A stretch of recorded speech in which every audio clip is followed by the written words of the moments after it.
A dieta low carb reduz a expectativa de vida? Naruhodo.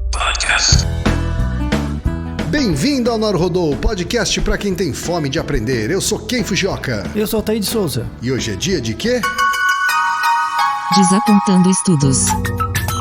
Vamos para os recados da paróquia, Altair. Bora. Número 1, vai no apoia.se e deixa sua contribuição. Já agradecemos. Número 2, vai no iTunes Store e deixa 5 estrelas e um comentário. Isso aí. E número 3, apresente o Naruhodo para uma amiga ou um amigo que não conhece o Naruhodo ou que nunca tem ouvido um podcast. Vamos aumentar o tamanho da podosfera. É isso aí. Antes da pauta, mais um recado, Altair. O Naruhodo está abrindo espaço para os podcasts das minas, porque representatividade é importante também na podosfera. O destaque de hoje vai para o Ponto G, comandado pela Ira Croft, minha amiga Ira Croft. Então ouça o recado que a Ira deixou para você, ouvinte do Naruhodo, e conheça o podcast Ponto G.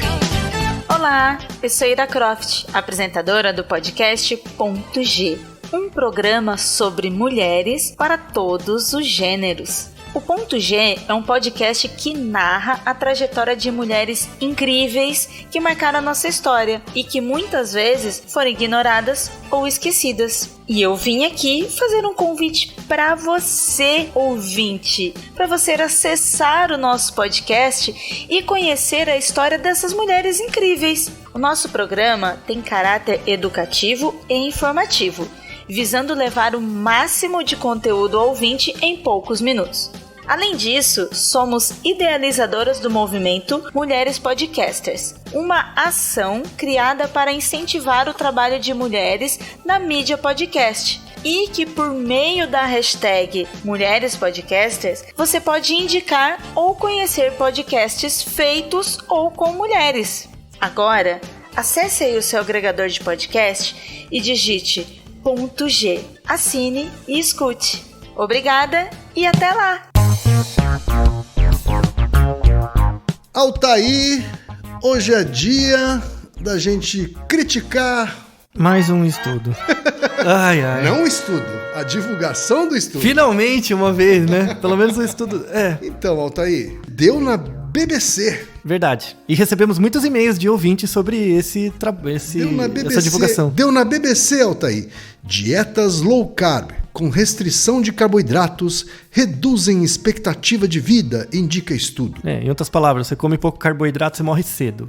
É basicamente isso que eles falam. Olha né? só, hein? Que beleza, BBC. A gente vai analisar aqui duas coisas ao mesmo tempo, né, Altair? Uma é a divulgação do estudo. Isso. Por uma mídia leiga, né? Uma mídia que é voltada ao público em geral. Isso. E a outra é o estudo em si. O estudo real. Né? O estudo real e o próprio conceito de dieta low carb. Isso. Né?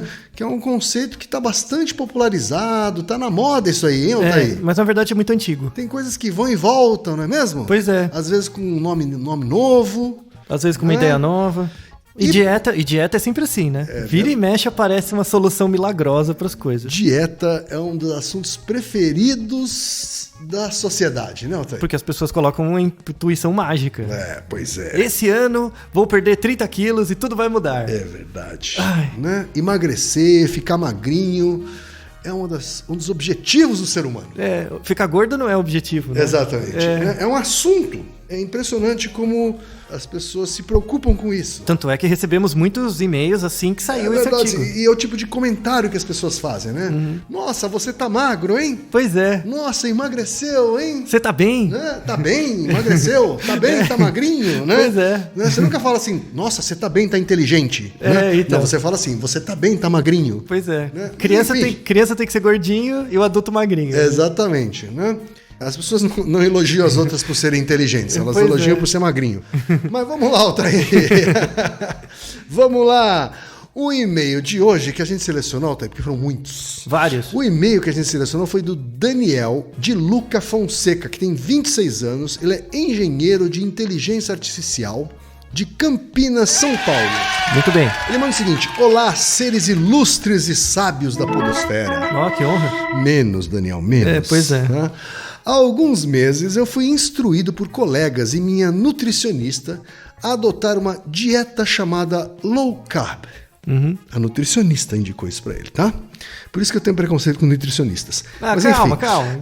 Trata-se da redução de alguns carboidratos para redução de peso e melhoria na qualidade de vida. Tive bastante sucesso e consegui emagrecer cerca de 6 quilos em apenas um mês. Tá? Achei a dieta bastante interessante, então comecei a buscar informações sobre ela de forma bastante cética através de alguns sites que julgo confiáveis. Durante minha busca, me deparei com um estudo recente da The Lancet que aponta uma redução no tempo de vida em pessoas que consomem pouco ou muito carboidrato. Achei o estudo bastante interessante, bem estruturado e sensato. Não sou especialista no tema, mas tento analisar os pontos de maneira razoável e tudo que foi apontado pelo estudo foi bem argumentado no meu entendimento. Do mesmo modo, encontrei várias pessoas relevantes no tema de low carb criticando e atacando o estudo sem muito fundamento e com argumentações fracas contra o mesmo. Aí vem minha dúvida: o quão benéfico é a dieta low carb? De fato, ela gera benefícios e pode ser adotada desde que forma sensata e razoável? O estudo que vi é de fato razoável no ponto de vista de vocês? Abraços e parabéns pelo sensacional trabalho. Vocês são de longe o melhor podcast da podosfera. Muito obrigado. Olha só. Muito obrigado. Por que será que eu selecionei este e-mail, hein, Altair? Pois é. E aí ele aponta aqui o artigo original da The Lancet e a notícia da BBC, né, Que divulgou o artigo.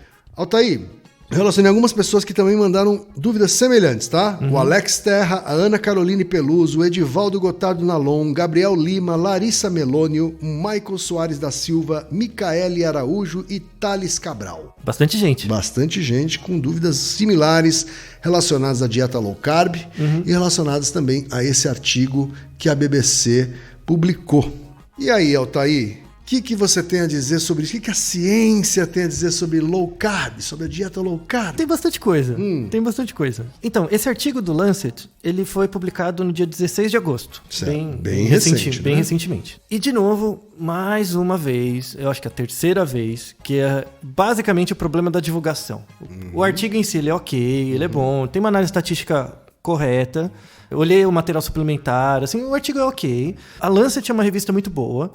E a gente vai deixar na descrição o artigo original. Repara no canto superior esquerdo. Tá escrito The Lancet Public Health. É uma revista de saúde pública, tá?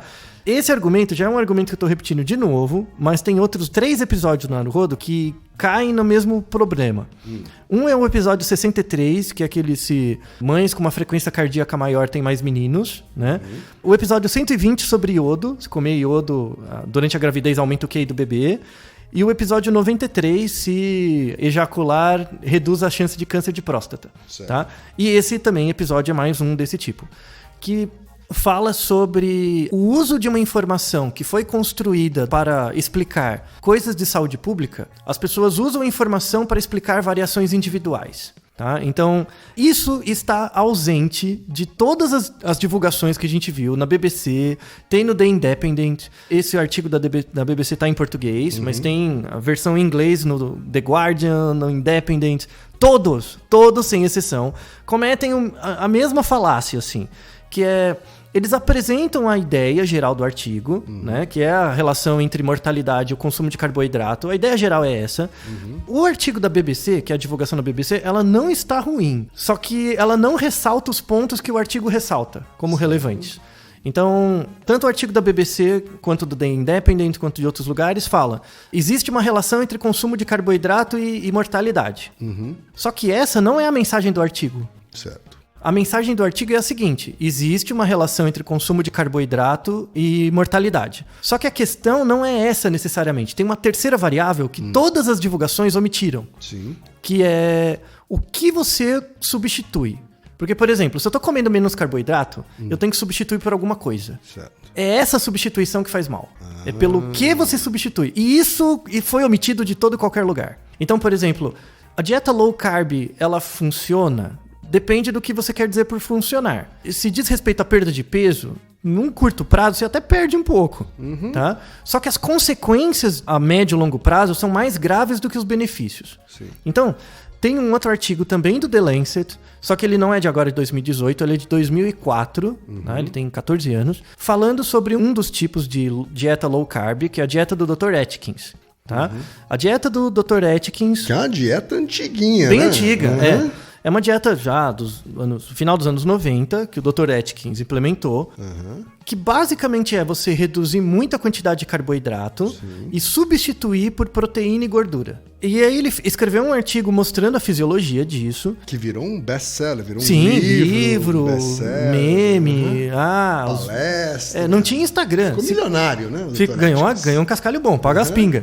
Mas se tivesse Instagram na época, já tinha os sarados, as gostosas lá. Tudo, os velhinhos lá, né? E aí o que aconteceu? Em 2004, saiu esse artigo no The Lancet, mostrando que não existe evidência científica de que a dieta do Dr. Atkins funciona. Tá? Ela funciona no sentido de perda de peso rápida, mas a médio e longo prazo ela tem consequências graves, sobretudo cardiovasculares. Por quê? Se você diminui a quantidade de carboidrato é o que você ingere que serve como combustível do organismo. Pensando na alimentação brasileira, é basicamente arroz e feijão. Tá? Arroz, principalmente. Arroz, pão, batata, é carbo. Macarrão. Essas coisas, é carboidrato. Isso serve como combustível. Se você come muito mais do que você gasta, você fica com uma sobra. E essa sobra vira gordura. É basicamente isso, tá?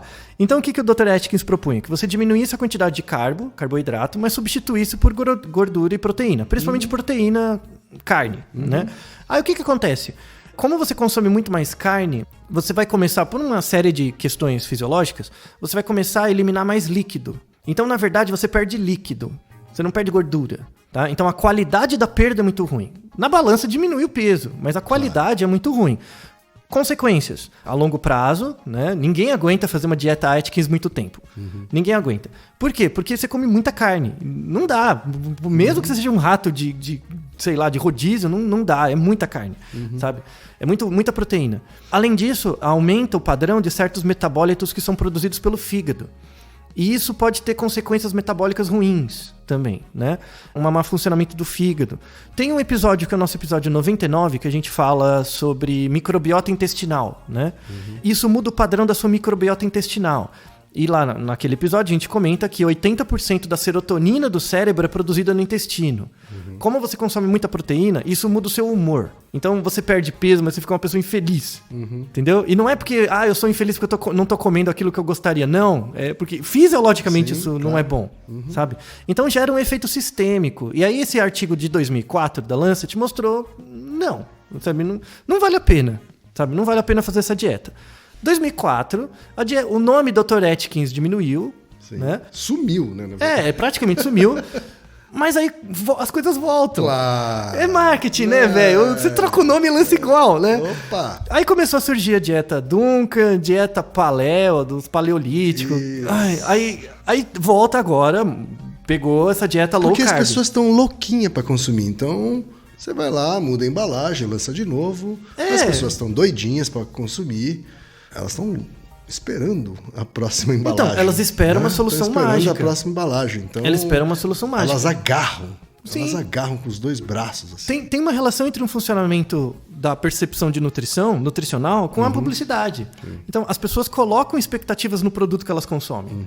Do mesmo jeito que a dieta. É que, assim, é diferente... Agora, eu sei que a gente está divagando aqui, né? Mas é diferente de quando você cria uma necessidade que não existe. Assim, né? Tem um mecanismo de criar necessidades que não existem, né? Quando, por exemplo, o iPhone. Isso.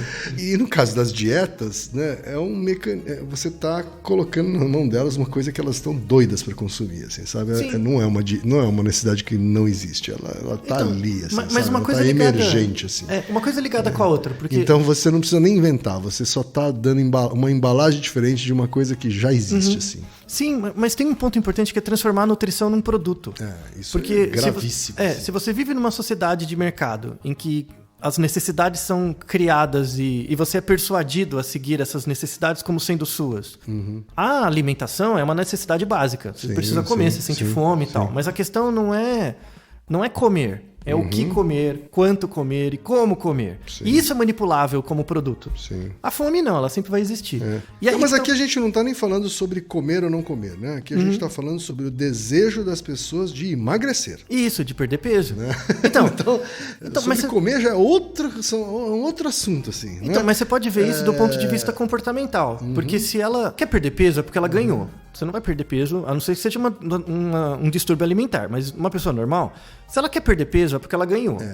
E se ela ganhou, sim, é um contexto. A gente está vivendo uma sociedade que as pessoas querem perder peso, ponto.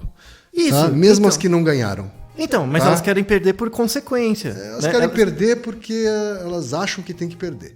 Então, isso é um componente. A Tem gente as está pessoas. falando de uma sociedade bem doente nesse sentido. Não, assim. sim, exato. Por isso que a nutrição está passando por pelo menos no Brasil, ela está começando a passar por uma pequena revolução, né?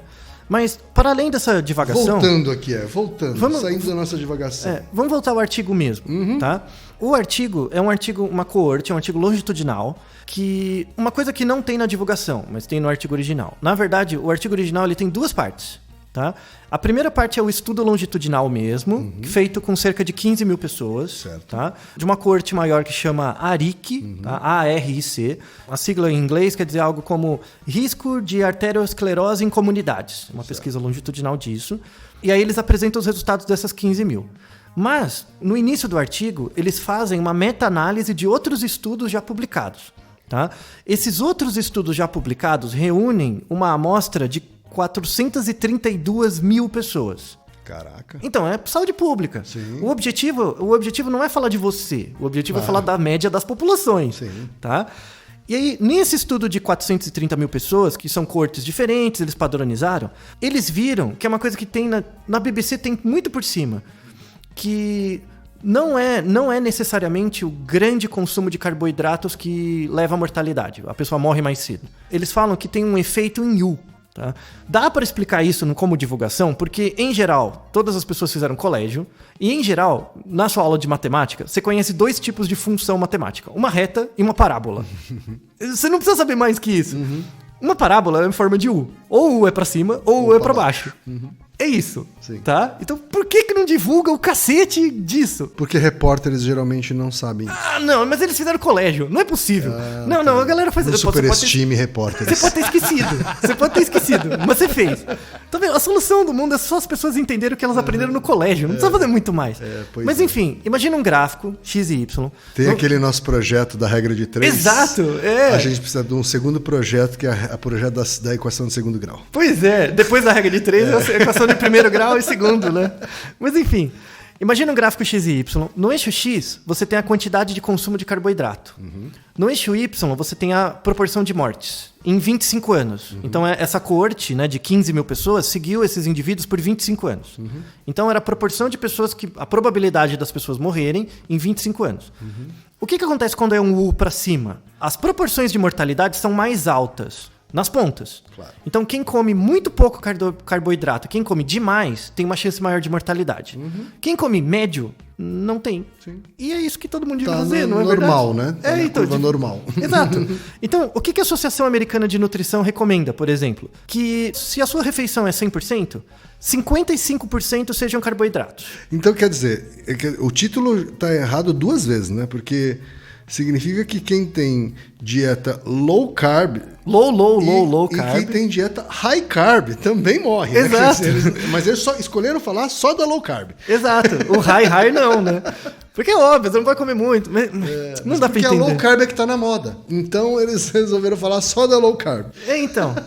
E aí eles adicionam, primeiro essa coisa de U, esse efeito de U, a primeira coisa. A segunda coisa é, não é necessariamente a falta de carboidrato que mata, Claro. mas é a substituição dele por outra quando coisa. ele faz o low carb, né? Isso. Por isso que o artigo é interessante, eles controlaram os efeitos observados de mortalidade por várias variáveis, sexo, idade, região, e controlaram pelo consumo diário.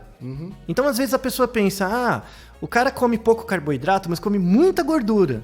ele come muitas calorias, né? E aí ele morre antes. Não necessariamente. Isso independe da quantidade de ingestão diária. A questão é as proporções. Você se lembra qual é a substituição que aumenta de fato o risco? Então, uma refeição normal, pela Associação Americana de Nutrição, 55% de carboidrato, 15% de proteína, carne, né? Proteína animal, vegetal, 10% de gordura saturada, que é a gordura trans, né? Que eles chamam de gordura ruim, e 20% de gordura não saturada, tá? Para vocês terem uma ideia, a dieta Atkins, ela tem 5% de carboidrato, só 5%, então de 55 cai para 5. Gordura saturada, que é a pior, de 10% sobe para 23%. E de proteína, de 15% sobe para 40%, mais que dobra. Ou seja, você muda muitas proporções e aí você sobrecarrega o organismo com muitos metabólitos, né? Que você, por exemplo, comer um carboidrato... É que tem os tipos de carboidrato, mas se você comer um carboidrato, assim, o organismo gasta muito menos energia e é muito mais tranquilo metabolisticamente lá. Digerir uma batata é muito mais tranquilo pro organismo do que digerir um boi, né? É, um bife grande, sabe? Então, isso é complicado mesmo, né? E aí, o artigo fala exatamente isso. Então, ele controlou. Pessoas que comem muito pouco carboidrato e substitui, por exemplo, por proteína animal, morre mais. Então, a pessoa come pouco carboidrato e substitui por proteína animal, mesmo comendo pouco. Então, a pessoa tem uma dieta lá, 2.000 calorias, que ela come o ideal, né? Só que ela come muito pouco carboidrato e muita proteína. Tem uma chance aumentada. A pessoa come demais. Ela come muito carboidrato, aí ela tem uma chance aumentada porque come muito. Tá? Então, tem duas coisas importantes, as proporções e a quantidade geral. E essa é a mensagem do artigo.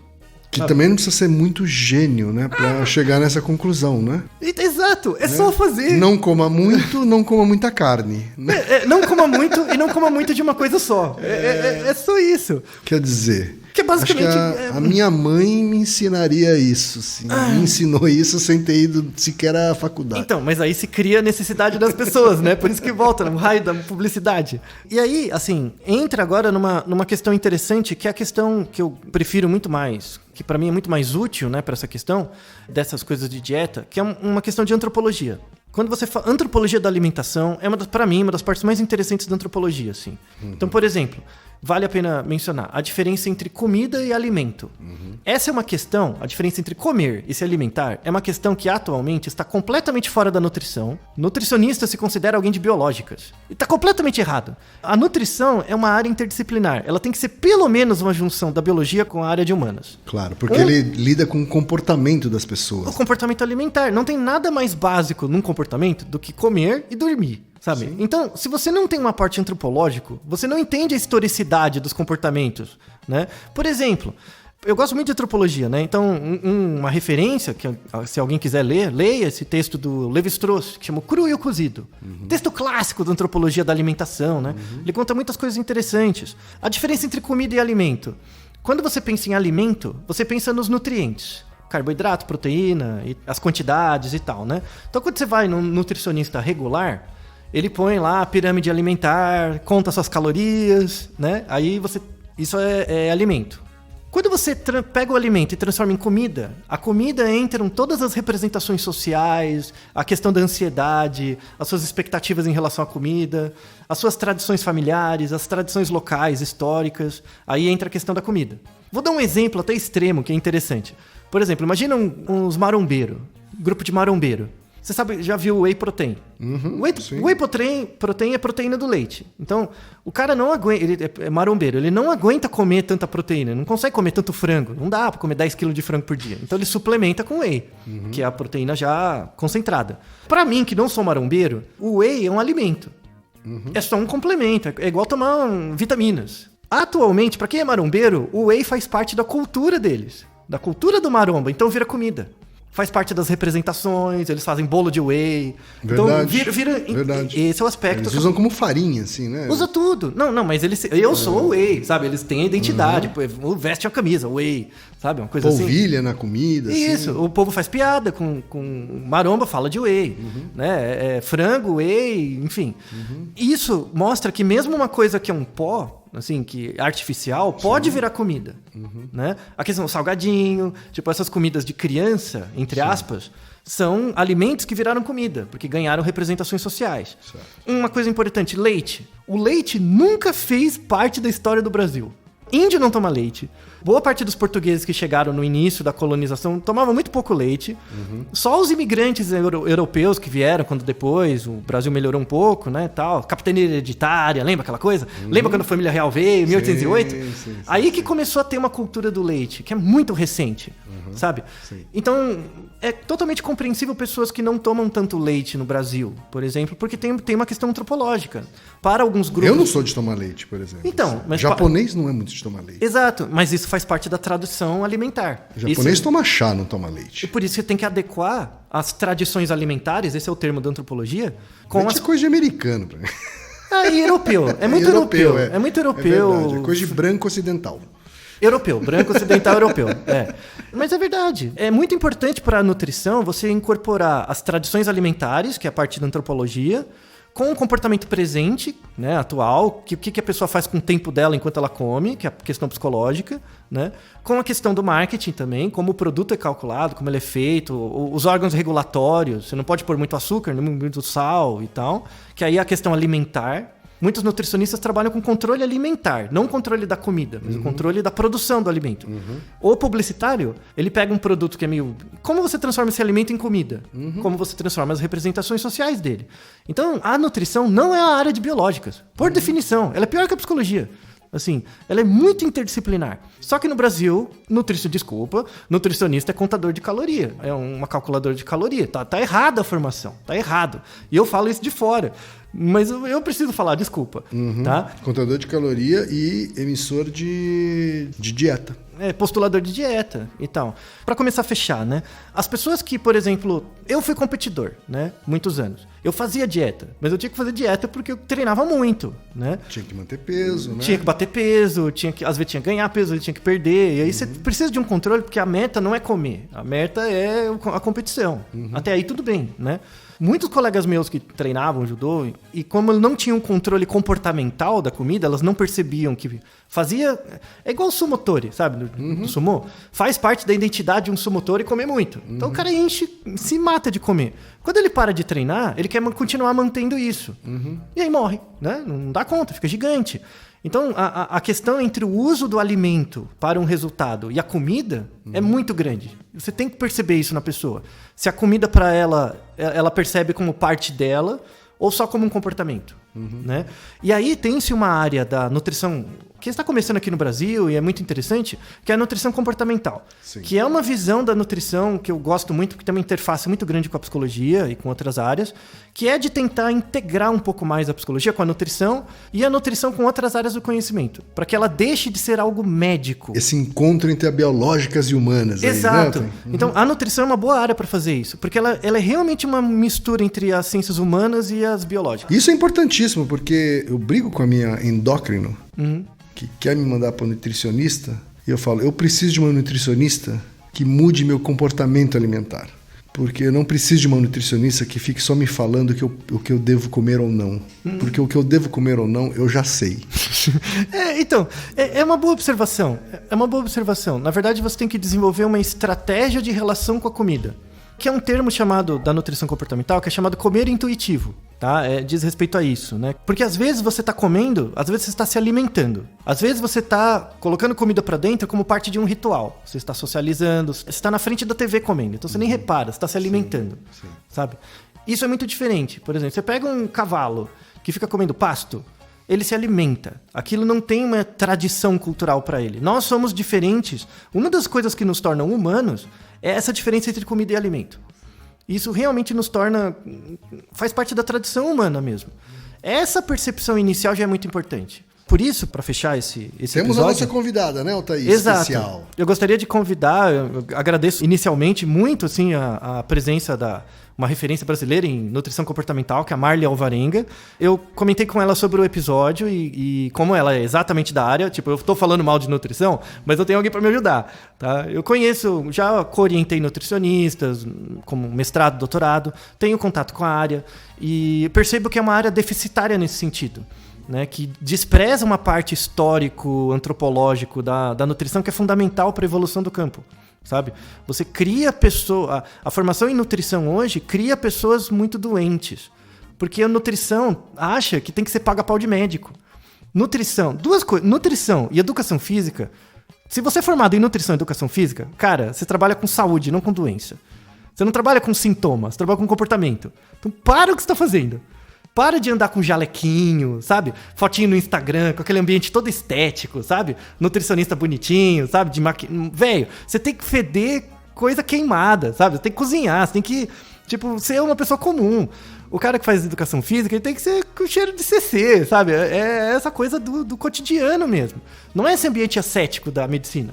Vocês têm que fugir disso, historicamente. A Marli tem uma perspectiva que eu gosto muito, concordo, a gente conversa muito sobre isso. E eu gostaria de pedir que ela falasse sobre o artigo, né, que é referência do episódio, mas também um pouquinho sobre a questão das dietas low carb. A Marli, ela é nutricionista com mestrado e doutorado pela USP, é docente da Faculdade de Saúde Pública da Universidade de São Paulo, é supervisora do Grupo de Nutrição do Programa de Transtornos Alimentares, coordenadora do Grupo Especializado em Nutrição, Transtornos Alimentares e Obesidade e idealizadora do Instituto Nutrição Comportamental. Vamos lá. As dietas low carb hoje são simplesmente uma reedição de coisas muito velhas, como a dieta do Dr. Atkins, a dieta do Duncan. E, na verdade, no Tirania das Dietas, da Louise Foxcroft, que é uma historiadora inglesa, ela conta que a primeira dieta de baixo carboidrato foi proposta mais ou menos em 1860 por um agente funerário. Daí percebemos a seriedade da coisa. E é impressionante como a ciência avança e elas continuam no mercado, mesmo depois de vários trabalhos terem comprovado que, no caso da perda de peso, o que faz diferença é a restrição calórica e não o percentual de macronutrientes, incluindo os baixos carboidratos. Mais importante do que isso é que todo mundo acaba reganhando peso depois, e no caso da baixa ingestão de carboidratos, com uma grande chance de fissura por esses alimentos e de compulsão. Então, mesmo quando alguns trabalhos trazem alguns supostos efeitos fisiológicos positivos dessas dietas, glicemia mais baixa, menores índices de colesterol, isso é tudo muito de curto prazo, não tem estudos de longo prazo. Alguma coisa que segue mais do que 6 meses, 1 ano, encontra sempre reganho de peso e não avalia a questão, então, dos efeitos comportamentais possíveis, que são exatamente uma desregulação dos processos de fome, apetite e saciedade, que fazem essas pessoas terem mais descontrole e possíveis compulsões alimentares. Nós, na nutrição comportamental, como uma abordagem diferenciada e baseada em ciência, defendemos que o comportamento alimentar, que envolve como comemos, por que comemos, o que sentimos, pensamos e como nos relacionamos com a comida, são tão importantes quanto o que comemos. Ela falou tudo o que eu podia falar. A melhor coisa é chamar alguém que realmente sabe do que tá falando, né? Uhum. Então, o fechamento é exatamente isso. A questão não é o que você come, é como. Então, uma dica, assim, agora eu falo como psicólogo, né? Uma dica é você perceber ao longo dos seus dias quantas vezes você come e quantas vezes você se alimenta.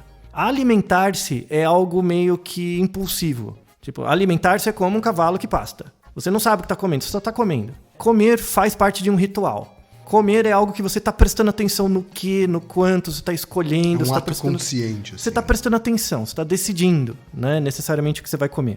Só essa primeira distinção já vai te dar uma percepção muito melhor da quantidade e do que, né, da escolha das preparações. Isso já ajuda muito e reduz, por exemplo, a ansiedade relacionada ao comer. Porque muita gente, para extravasar por conta de problemas quaisquer, desconta na comida. Isso acontece. E uma outra coisa importante, caso você se sinta descontrolado, você acha que você come demais, não consegue parar, é impulsivo, procure ajuda. Pode procurar um nutricionista. Existe uma área de nutrição comportamental que entende isso, né?